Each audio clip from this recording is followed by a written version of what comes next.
Good afternoon and welcome to Footy Corner. Yes, your number one home for everything football gist, football banters, post-match analysis, everything football in general. You can get it here on Footy Corner. So we've had the first match of match day 2 of the Premier League played at the Amex Stadium between Brighton and Manchester United. And it may seem as though we have a different season, but same Man United, if you know what I mean. Manchester United losing 2 goals to 1 to Brighton, who has a new coach, who is the youngest manager in the history of the Premier League. So I have with me a diehard Manchester United fan, a diehard Red Devil, Sadiq, who will be sharing his thoughts on the game. So Sadiq, unfortunately, it was a defeat for you this afternoon. What are your thoughts? How are you feeling? Hopefully, looking at the match, I will say it's been a long time coming because Ten Hag is actually the one, it's actually his own undoing, if I'm being honest. Because looking at the first, let me start from the preseason. If you look at our lineup, you saw Ahmad. Ahmad was performing. So I actually expected, I was actually expecting Ahmad and Garnacho to actually start from the flank. Okay. So if we look at today, if you look at today's performance, it was mostly our midfield we were using. There was no focal point. So I actually think we needed a 9 in that game. So what actually killed us in that game is when he actually subbed Bruno Fernandes. There was no link from the defense to the attack. So we were actually overwhelmed by the Brighton defense. So I actually expected us to have started a 9 in this game, which is in Zexi, a 9, a Garnacho, and an Ahmad. Because Ahmad and Garnacho are on form. If you even look at the Garnacho previous match, you looked at what he brought to the table. It was one who created the assist for Zexi. So I believe Ten Hag should have actually used that momentum again to start this match instead of using Rashford. Rashford has been off, I think, since last season. So it deserves a bit of benching, which I think Ten Hag made a mistake. He should have actually benched Rashford today. Okay, so you think Rashford should have been benched for Garnacho? Then what about Zexi? Who should have been benched? Should they drop Mount, or should drop Messi Mount for Zexi?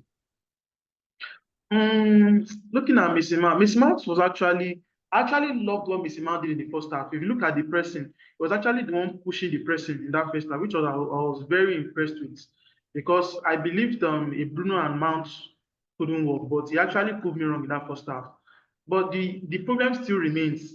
We were dominating highly in that first half, but there was no focal points to actually target. If you notice, even our crosses from the wing, most of them had to come from the middle. Then they had to go to the left to make the crosses. It was as if our wingers were absent in that match. So I expected much from Rashford in that match. He should have been the senior man, the senior man in that front to actually be dominating everything. But looking at his performance, it's quite unfortunate. It's below par. I was actually very disappointed in that match.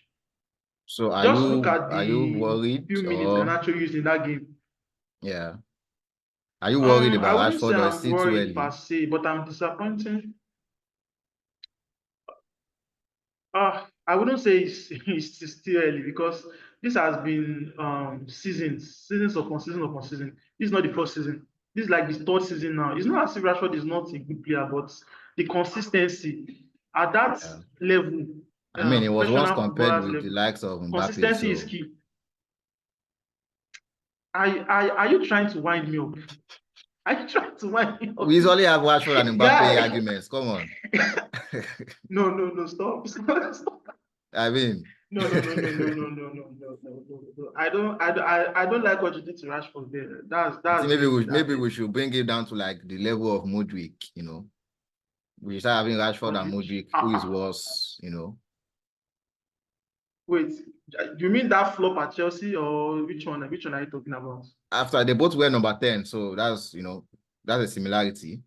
I think they have more similarities. They are both fast. I saw what you did there. I saw what you did there. Yeah. So, Don't but do worry. you Let's think it's see. a case We of see what Chelsea Zexi will not do. We see being what fit Chelsea will enough do to tomorrow. start, or why do you think the past two games he hasn't decided to start a striker? I actually thought of the same thing also. I think maybe it has to do with trust.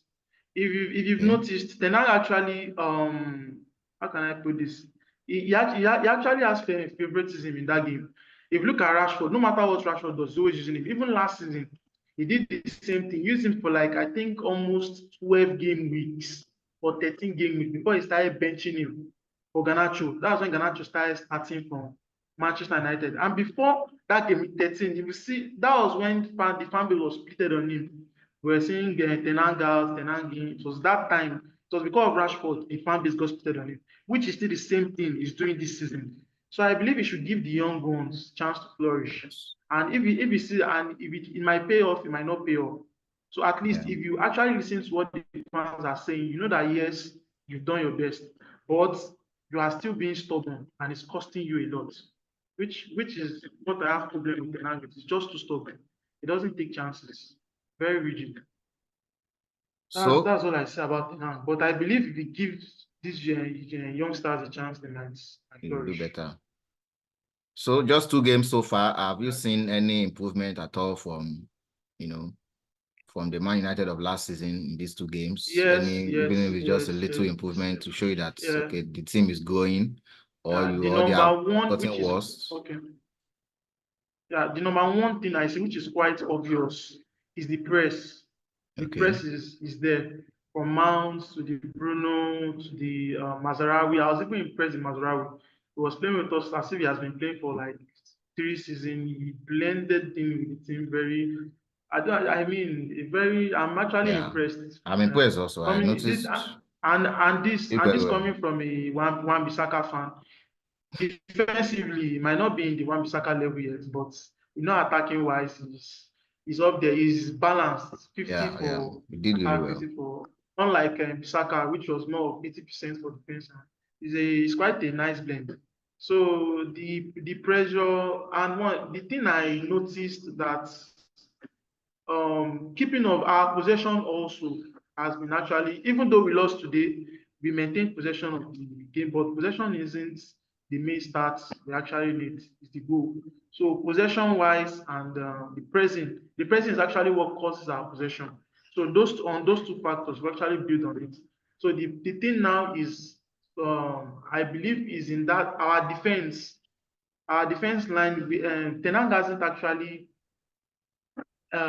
gotten his own perfect for that defense. He's still trying to experiment. You Experiment can with see today he players. started Maguire again. At the end, they brought in the lead. So I Yeah. believe he still needs to balance that defense. There's a problem with that defense. Okay. So Well, if it's we still can early in the balance the defense season. and Oilon come back, yeah, very early. But I believe if we Yeah. can balance that defense up and Oilon comes back, there'll be lots of options for him to actually do Perform. what he wants to do. Yeah. Yeah. So, like I said, it's just the second game. So, So hopefully, Man United. As a mm, Chelsea fan, I pray for more losses no, anyway. it's very But okay. hopefully, Okay. we can say Okay, hopefully Man we are United. going to see what you Ten do Hag, tomorrow, Ten though. Hag will learn. Don't worry. Tomorrow will be here. I'll be here. Okay. Don't worry. All Jao Felix misses, all his missed chances. We'll be here for it. We'll be here for it. No, we don't do 007 over here. We don't do Eh? so. What do you Don't worry. mean? We don't. We are going to kill your hopes. You have all the 007 We in are your we are going to teams. kill your They are hopes. Don't all in your worry. teams. Tomorrow, you get ready to be Uh, disappointed. bro, Don't worry. have you seen the head-to-head against both of us? Have you seen the head-to-head actually? I have not. I don't want to. I don't plan to. Exactly. But don't worry. Exactly. Tomorrow we'll You've see proven my Chelsea's point already. results. But hopefully, Okay. Ten Hag will learn Wait, from his mistakes and probably next match they'll perform yeah, better yeah, and yeah. bounce back. But I actually don't see him learning from his mistakes. The man is very, very, very stubborn. But I hopefully, wish I pray for that anyway. he starts. He makes a change next match, but it's still very early. I believe Very he's early, going to very early. make a So change. Still early. Yeah. so 2 games down, 36 to go for Man United, 37 Yeah. for other teams. And that was the Mm-hmm. post-match review for Brighton versus Manchester United, which ended 2-1 to Brighton. So we'll be back later for some more games. Thank you for joining us.